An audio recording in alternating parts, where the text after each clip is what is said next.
बिस्मिल्लाहिर्रहमानिर्रहीम। अस्सलाम वालेकुम एंड मैं उम्मीद करता हूँ कि आप लोगों के दिन अच्छी तरह गुज़रते होंगे। आज हम जो टॉपिक स्टार्ट करने वाले हैं उसका नाम है basis of classification. Okay, basis of classification. तो पहले इस वर्ड को ज़रा सा समझ लें कि इस वर्ड का क्या मतलब है, basis of classification.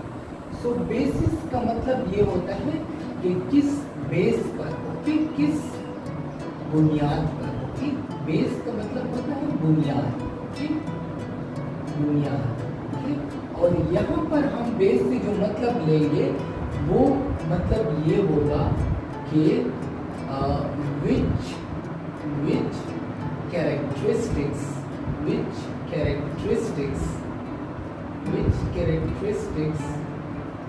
are taken, जो लिए जाते हैं for classification.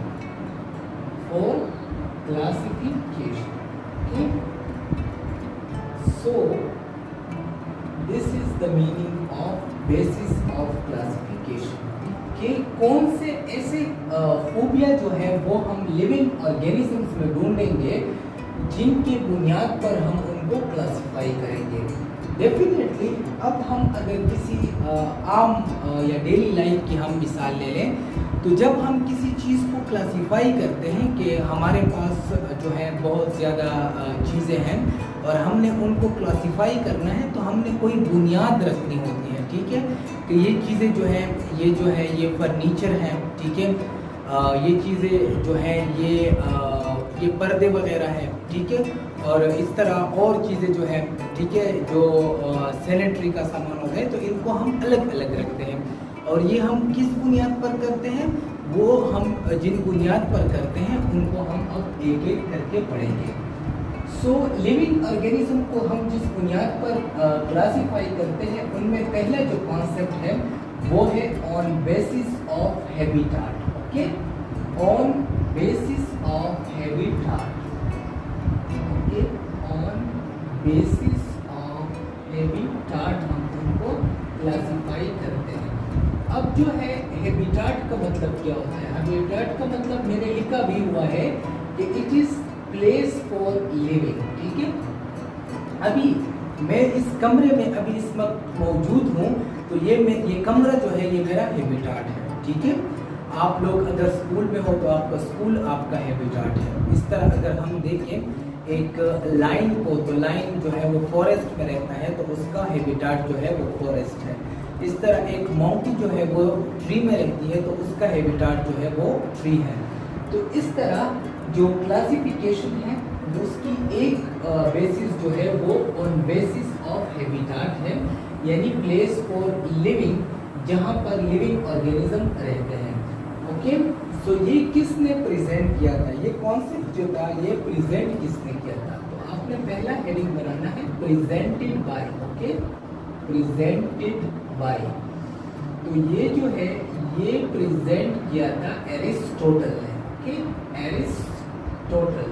एरिस्टोटल जो था ये ओल्ड फिलोसफर और साइंटिस्ट था, और इसने कहा था कि हम लिविंग ऑर्गेनिज्म को उनके हैबिटाट के बुनियाद पर क्लासिफाई कर सकते हैं। तो एरिस्टोटल ने जनाब क्या किया कि उसने लिविंग ऑर्गेनिज्म लिए, Okay, he take living organisms and he classified the living organism into plants and animals. Okay, ये चूंकि बहुत ज़्यादा पहले की बात है और ये कहा जाता है कि सबसे पहले क्लासिफिकेशन जो है वो भी एरिस्टोटल ने की थी। ठीक है, सो प्लांट और एनिमल को के बेस पर उन्होंने क्लासिफाई किया। So plants and animals. Okay, so plants को उसने क्या किया कि प्लांट्स को उसने क्लासिफाई किया on the basis of size. और जब उन्होंने on the basis of size इसको क्लासिफाई किया तो इसमें 3 टाइप्स आए। Okay, 3 types. One was small plants, okay, फिर आए medium size plant medium size plant, और फिर हमारे पास आए लार्ज साइज प्लांट। अब जो स्मॉल साइज प्लांट थे इनमें हमारे पास क्या आए, इनमें हमारे पास आए हर्ब्स, ठीक, तो बिल्कुल जिसमें सिर्फ ग्रीन लीव्स होती है, इनकी स्टेम नहीं होती। फिर मीडियम साइज में हमारे पास आए श्रब्स। श्रब्स की स्टेम्स होती हैं लेकिन इनकी स्टेम्स जो है वो कमज़ोर होती है। और फिर हमारे पास यहाँ पर आए फुल, जो हमारे पास वुडन ट्रीज होते हैं, क्योंकि जो हमारे पास बड़े बड़े ट्रीज जो है वो होते हैं। सो प्लांट्स को तो उसने क्लासिफाई किया on basis of size, okay, on basis of size, लेकिन एनिमल को उसने क्लासिफाई किया on basis of habitat. Animal को उसने क्लासिफाई किया ऑन बेसिस ऑफ हैबिटाट, ठीक है, on basis of habitat, on basis of habitat, okay, place for living habitat में। सो इसके हमारे पास कौन कौन से आए, वो एनिमल्स जो लैंड पर रहते हैं। अब इसकी एग्जाम्पल बहुत ज़्यादा है, जिस तरह के हमारे पास एलिफेंट हो गया, जेकॉल हो गया, ओके, इसके अलावा जो है लाइन हो गया, टाइगर हो गया, कैट हो गया, बहुत सारे एग्जाम्पल हैं। उसके अलावा हमारे पास वो जो वाटर में रहते हैं या इक्वेटिक, जिस तरह फिश हो गया, स्टार फिश हो गया, म्यूजल्स हो गए, टर्टल हो गया, और साथ में वो जो एयर में रहते हैं, ठीक है, और वो जो एयर में रहते हैं उनमें हमारे पास बर्ड्स जितने भी हैं वो सारे आते हैं। सो ये थी एरिस्टोटल की क्लासिफिकेशन, और उसने जो on the basis of habitat किया हुआ है वो एनिमल्स की किया हुआ है। तो उसमें लैंड एनिमल आते हैं, water animal and air animal. तो इस क्लासिफिकेशन में जो है एक ड्रॉबैक आई, और वो ड्रॉबैक क्या थी, ठीक है, ड्रॉबैक का मतलब क्या होता है, फॉल्ट, ठीक है, drawback are fault in Aristotle classification, okay, या on basis of habitat, Aristotle classification.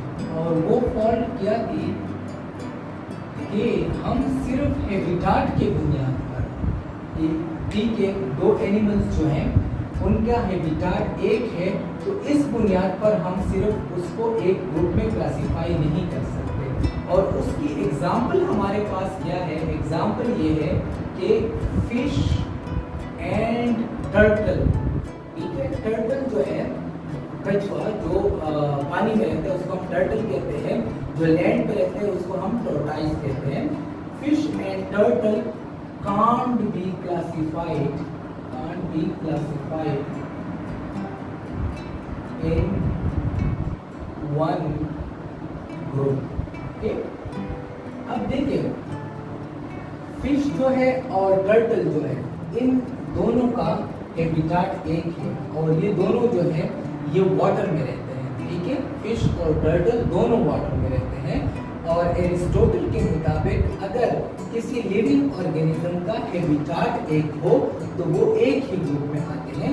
लेकिन अब अगर देखा जाए तो फिश और टर्टल में बहुत ज़्यादा डिफरेंसेस हैं, तो इन डिफरेंसेस की वजह से इनको एक ग्रुप में नहीं रखा जा सकता। तो इसकी वजह से जो है एरिस्टोटल की जो क्लासिफिकेशन थी, या classification on the basis of habitat, ये फेल हो गई।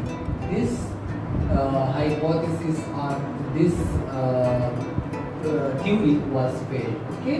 So ये हमारे पास पहला जो टॉपिक था वो हमारे पास क्लियर हो गया। लेकिन आपने ये याद रखना है कि on the basis of habitat जो है वो फेल हो गया है, और आजकल जो है वो यूज नहीं होता। और इसको प्रेजेंट किसने किया था कि हम लिविंग ऑर्गेनिज्म को on the basis of habitat classify करते हैं, इसको प्रेजेंट किया था एरिस्टोटल ने। और उसने कहा था कि अगर किसी दो लिविंग ऑर्गेनिज्म का हैबिटाट एक हो तो उसको हम एक ग्रुप में क्लासिफाई करेंगे, लेकिन फिर ये फेल हुआ। इसकी एग्जांपल मैंने आप लोगों को दे दी।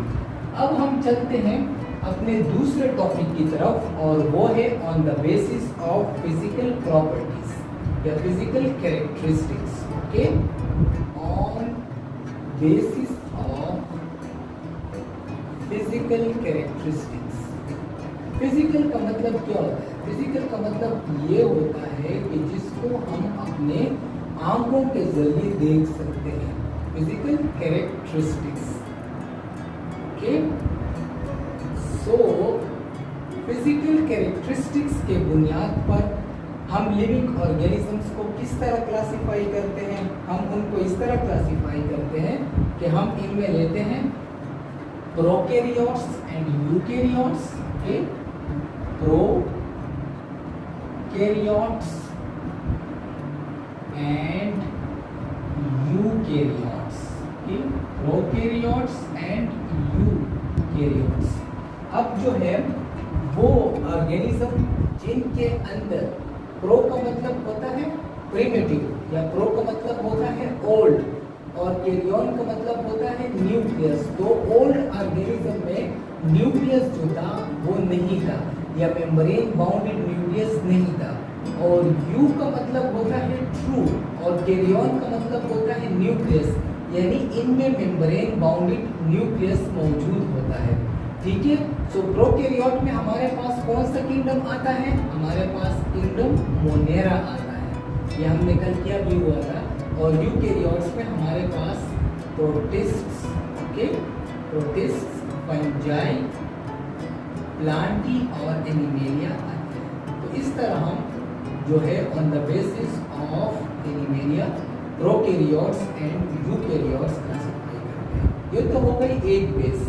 अब दूसरा बेस हम क्या ढूंढते हैं? वो हम ढूंढते हैं unicellular and multicellular, unicellular and multicellular, okay. So जो है इसका कॉन्सेप्ट भी इजी है। देखिए यूनिक का मतलब क्या होता है? सिंगल, और सेल का मतलब क्या होता है? सेल। सो इसमें सिर्फ जो है वन सेल होता है, ठीक है। और मल्टी का मतलब क्या होता है? मेनी, और सेल का मतलब सेलुलर का मतलब होता है सेल, तो इसमें बहुत ज़्यादा सेल्स होंगे। तो इसके बुनियाद पर भी हम क्लासिफाई करते हैं लिविंग ऑर्गेनिज्म को। तो यूनिसेलुलर में हमारे पास क्या आएंगे? यूनिसेलुलर में हमारे पास आएगा amoeba, okay, amoeba, Euglena, Euglena, paramecium, paramecium, okay. अब जो है मल्टी सेलुलर में हमारे पास क्या आएंगे? मल्टी सेलुलर में हमारे पास आएगा यीस्ट जो फंजाई से बिलोंग करता है। इसके साथ जो है प्लांट से हमारे पास हम लेते हैं mustard plant, okay, mustard plant जिसको हम रसीका भी कहते हैं। एनिमल से हम लेते हैं human being, okay, human being. So ये हमारे पास हो गए on the basis of unicellular and multicellular.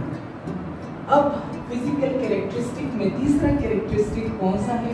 वो है autotroph and heterotroph, okay, autotroph and heterotroph, okay. So autotroph और हेटेरोट्रॉफ क्या चीज है? ऑटो का मतलब होता है सेल्फ, ओके, ऑटो का मतलब क्या होता है? सेल्फ, खुद, और ट्रॉफ का मतलब क्या होता है? Preparation, preparation, preparation. तो ये खुराक को खुद तैयार कर सकते हैं। और इनके एग्जाम्पल में हमारे पास क्या आएंगे? इनके एग्जाम्पल में हमारे पास आएंगे प्लांट्स। तो प्लांट्स फूड को खुद तैयार कर सकते हैं। हेटेरो का मतलब क्या होता है? हेटेरो का मतलब होता है कांट, ओके, और ड्रॉप का मतलब होता है prepare. So they can't prepare. So इनमें कौन कौन से आते हैं? इनमें हमारे पास आते हैं फंजाई और एनिमल्स, ओके। और ये क्यों खुराक तैयार नहीं कर सकते? इनके अंदर क्लोरोफिल नहीं होता, तो इस वजह से ये अपना खुराक खुद तैयार नहीं कर सकते। सो देखिए दूसरा हेडिंग जो है उसको हम इस तरह एक्सप्लेन करेंगे कि on basis of physical characteristics, okay, we take three categories: prokaryotes and eukaryotes, okay, unicellular and multicellular, autotroph and heterotroph, और फिर आपने एग्जाम्पल्स जो है वो भी देने हैं।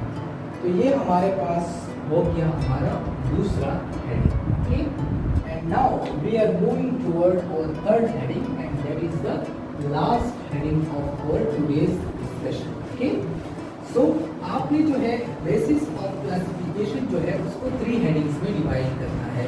एक ऑन बेसिस ऑफ हैबिटाट, दूसरा on the basis of physical characteristics, और तीसरा जो है वो आपने करना है मॉडर्न बेसिस, जो आजकल के साइंटिस्ट कर रहे हैं। तो और third heading is modern basis of classification, modern basis of classification,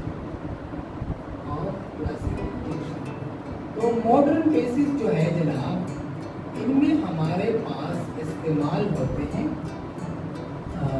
यही हैबिटाट भी इस्तेमाल होता है, ठीक है, यानी ओल्ड जो है हैबिटाट भी, लेकिन सिर्फ हैबिटाट नहीं, क्योंकि सिर्फ हैबिटाट जो है उसकी हाइपोथेसिस रिजेक्ट हो चुकी है। उसके साथ फिजिकल कैरेक्टरिस्टिक्स भी, फिजिकल कैरेक्टरिस्टिक्स भी इस्तेमाल होते हैं, ठीक है। इसके अलावा जो है हमारे पास इनकी एनाटॉमी, एनिमल्स की एनाटॉमी भी देखी जाती है, यानी इनकी स्ट्रक्चर्स को भी देखा जाता है, और स्ट्रक्चर्स में भी वो स्ट्रक्चर्स जो इंटरनल हो, ठीक है। इनकी फिजियोलॉजी को भी देखा जाता है, ठीक है। फिजियोलॉजी का मतलब है कि इनकी बॉडी फंक्शन किस तरह कर रही है, बॉडी फंक्शन, ठीक है। इनकी जेनेटिक्स को भी देखा जाता है, जेनेटिक्स, ठीक है। जेनेटिक्स का मतलब होता है इनमें जो जीन्स की अरेंजमेंट होती है, जीन्स अरेंजमेंट, जीन्स अरेंजमेंट हम पढ़ेंगे जब हम डीएनए के टॉपिक पर पहुंचेंगे, ठीक है। यानी हम इसकी जीन्स अरेंजमेंट या इसकी डीएनए को भी स्टडी करेंगे, ठीक है। सो ये हमारे पास हो गई modern basis of classification. Modern basis of classification में हमारे पास जो ओल्ड है वो भी आ गए, यानी हैबिटाट भी आ गया, फिजिकल कैरेक्टरिस्टिक्स भी आ गए, लेकिन इसमें एडिशन कौन सी चीज़ों का हुआ? एडिशन हुआ एनाटॉमी का, एडिशन हुआ फिजियोलॉजी का, एडिशन हुआ जेनेटिक्स का, ठीक है। तो इन चीज़ों का एडिशन भी हुआ। सो ये हमारा हुआ third heading complete. Okay, so these are the basis of classification. So hopefully you understand this topic, and if you have any type of query regarding this topic, so you can ask me.